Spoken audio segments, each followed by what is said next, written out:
Every college football team wants to play in a bowl game these days. Good teams, mediocre teams, bad teams, eligible teams, ineligible teams. You get the idea. It is extra money, it's additional practices, and of course, it is free exposure. In modern times, it allows for programs to sort of reconfigure in the aftermath of transfer portal activities. This isn't to say college football teams haven't declined bowl bids in the past. Obviously, there were quite a few that happened during the pandemic season. In 2012, it was widely reported that Louisiana Tech declined an invitation to the Independence Bowl because they did not wish to face Louisiana-Monroe. Please take note of a team declining an invitation to the Independence Bowl because this is something that will creep up later in our story. As for those 9-3 Bulldogs, well, they ended up spending the holiday season on the couch after no other bowl bid was forthcoming. Most out there would assume that a college football program that had been playing the sport for more than 100 years would be excited, would be thrilled, would snap your hand off for its first ever bowl invitation, especially considering that this team was undefeated. As Lee Corso has been known to say, "Not so fast, my friend." I'm Cheyenne Hollis, this is The Touchback, and today we have the story of the Rutgers Scarlet Knights, a team that went undefeated in 1976 and still declined the opportunity to play in the school's first ever bowl game. Rutgers absolutely loves to brag about how the school hosted the first ever college football game way back in 1869. Nice. What those Scarlet Knights, or the Queensmen as they were once called, don't talk about so much is what happened in all those years since. That's because the answer is, well, not so much. The team was ranked in 1958, however that season was spoiled by a loss to non-major Quantico Marines, aka the Marine Service Academy, whose football team was known as the Devil Dogs. Rutgers would go unbeaten in 1961, but their schedule was so weak and so filled with Division II programs that they weren't ranked, nor did they receive a bowl invitation. Before we dive deeper into our story, there is one important thing I would like to note here. The NCAA football had yet to divide itself up into Division I, Division I-AA, and Division II. That means at the current moment in time, the 1970s, you have a lot of random teams in Division I that you would not associate with this level of college football. We're talking about the Southland Conference and the Ivy League and schools like Holy Cross and Colgate that just we have forgotten about that were one-time participants at the highest level of college football. Also during this time, there weren't any regulations about how many Division II teams, Division I teams could schedule. That will become important as we move further along. But yeah, there were a few independent Division I sides that would have 4, 5, even 6 games against Division II schools, and no one would bat an eye at it because it was just how things were back in the day. We start this story at the beginning of the 1973 season. Rutgers had hired longtime assistant coach and former star quarterback Frank R. Burns to lead the program after the previous coach had left. Burns had a pretty grand vision for what he wanted Rutgers football to be. At this moment in time, it was a very small, regionally focused university athletic team. It didn't really do a whole lot. Again, it had a few seasons that were good here and there, but mostly it just played a bunch of D2 teams. It played a bunch of Ivy League schools and was just sort of happy to be playing college football. With college football growing across America, Burns saw this as an opportunity for Rutgers football to grow with it, to expand its footprint, to expand the brand, and to become something a little more larger and more competitive. These efforts seemed to work, with Burns going 6-5, 7-3-1, and 9-2 in his first 3 seasons in charge. During this time, Rutgers really began scheduling games with teams outside of its sort of regional geographic footprint, beyond New York, Pennsylvania, Maryland, that sort of northeast mid-Atlantic area.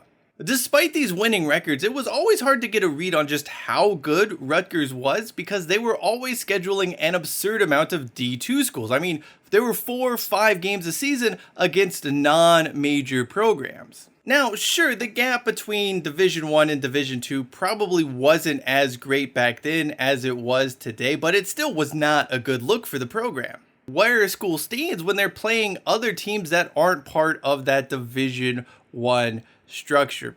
Anyway, Rutgers continued on with this practice, and it's something that we will see creep up as we enter 1976, America's bicentennial. No one really thought much of the Scarlet Knights heading into the season. Sure, they had put together a streak of winning seasons, but again, it's not like they were a powerhouse. It's not like they were playing tough games. They were just playing a bunch of schools from nearby and picking up wins. This season saw Rutgers open with 3 straight road wins coming against Navy, Bucknell, and Princeton. The Scarlet Knights' defense in these opening contests were the star here. The offense was really challenged, but in these 3 victories to open the season, they allowed a combined 10 points. This would be a calling card for the Scarlet Knights throughout 1976. Their defense was about 3rd in the nation. It led a bunch of categories. They were a really stout defensive unit, even though their offense left something to be desired. Rutgers rolled through October, finishing that month 5-0 to push their overall record to 8-0. That 8-0 comes with a huge asterisk. 4 of those victories came against the aforementioned Division II schools, while the other 4 happened to come against Ivy League programs. Now, it's important to note the Ivy League during this time was still probably closer to the FBS level than it is today, but it was still the Ivy League. It still wasn't a uber competitive national conference in the 1970s. The teams were good, but hardly elite. After brushing aside all of this inferior opposition, November really set itself up to be a make or break month for Rutgers. That is because the team had scheduled 3 Division I independent schools during this part of the schedule. It was really a chance for the Scarlet Knights to prove their credentials, and it got off to a good start. A 34-0 shutout of Louisville really put Rutgers on the map. That result had surpassed what both number 2 Pitt and number 18 Alabama had managed to do against the Cardinals that very season. This victory drew the attention of bowl selection committees who were curious about what was one of the 3 remaining unbeaten teams in America. The others being eventual national champion Pitt and the Maryland Terrapins. Now 9-0, Rutgers headed to New Orleans and a Superdome showdown against the Tulane Green Wave in what shaped up to be really its last chance to impress those picking the teams to play in bowl games as well as America as a whole. According to a New York Times report, representatives from both the Peach Bowl and Tangerine Bowl were in attendance at this game scouting Rutgers. The Scarlet Knights collected a 29-20 victory over Tulane on this occasion. It should be noted, Tulane under 500, not particularly good in this year, but still, the win was seen as an important next step for Rutgers, not only going 10-0, but finally having these bowl selection committees view them in person. Rutgers also received a boost when it climbed into the AP Top 20 for only the 2nd time in school history and the school's first appearance in the polls since 1958. Here is where the story takes an interesting turn. After the Tulane game, Rutgers actually had a bye, so its final game of the regular season wouldn't come until the last weekend of November. At this time in college football, bowl invites were usually handed out before the final weekend of the season. Rutgers officials, really everyone affiliated with the Scarlet Knights, believed they were in play to either make it to the Tangerine or Peach Bowl. Not only were they ranked, they were unbeaten, and they just felt like they had a shot when compared to some of the other schools that they were being compared with. From the Bowl's perspectives though, well, the situation was a little different. The Scarlet Knights hadn't played anyone of note in 1976 and were a huge risk. After all, if they lost that final game of the season, it basically ruins all interest anyone would have seeing in Rutgers playing in a bowl game. Like, their whole calling card was being unbeaten, and there was no way that these bowls could guarantee Rutgers would be unbeaten playing in their games. Despite a lot of politicking behind the scenes, really trying to push their cause, only one bowl invitation was extended to Rutgers. The inaugural Independence Bowl wanted the Scarlet Knights to head down to Shreveport, Louisiana for a matchup against McNeese State. Given that this would have been the first bowl game in program history, a program that dates back all the way to 1869, nice again, you would have thought they would have snapped your hand to take up this offer. Unfortunately, you would be mistaken for thinking such things.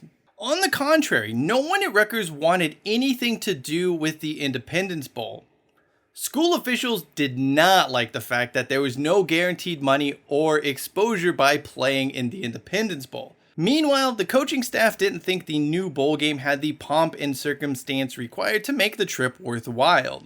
Ultimately, the decision was left up to the players, who decided if they were going to play in the bowl or not. According to the team's starting quarterback, Lee Corso, the split was roughly around 60-40 in favor of skipping the Independence Bowl. For those who didn't want to play in the game, there was really just little appetite to practice during the winter. Rutgers didn't have any indoor facilities, and it was pretty cold and miserable that time of year. The team just didn't really feel that it was worth it going to this bowl game in Louisiana, despite the historic nature of the potential appearance. Instead of going bowling, the team really turned its attention to building up its final regular season contest against Colgate into a quasi-bowl itself, you could say. It was rescheduled from Saturday to Thanksgiving night and moved from Rutgers Stadium in Piscataway, New Jersey to the newly opened Giants Stadium. The matchup was also broadcast live throughout the region on ABC's New York affiliate.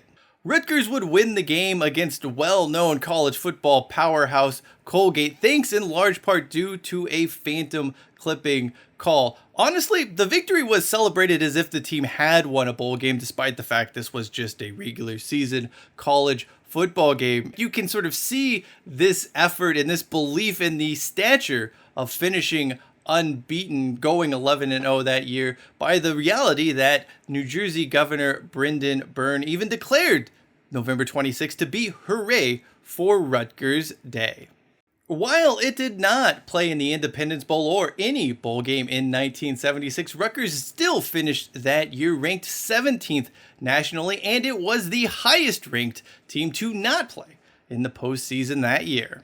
Meanwhile, Tulsa was invited to the first ever Independence Bowl in place of Rutgers, and that game is still played to this day, although Louisiana Tech found itself also declining an invitation a few decades later.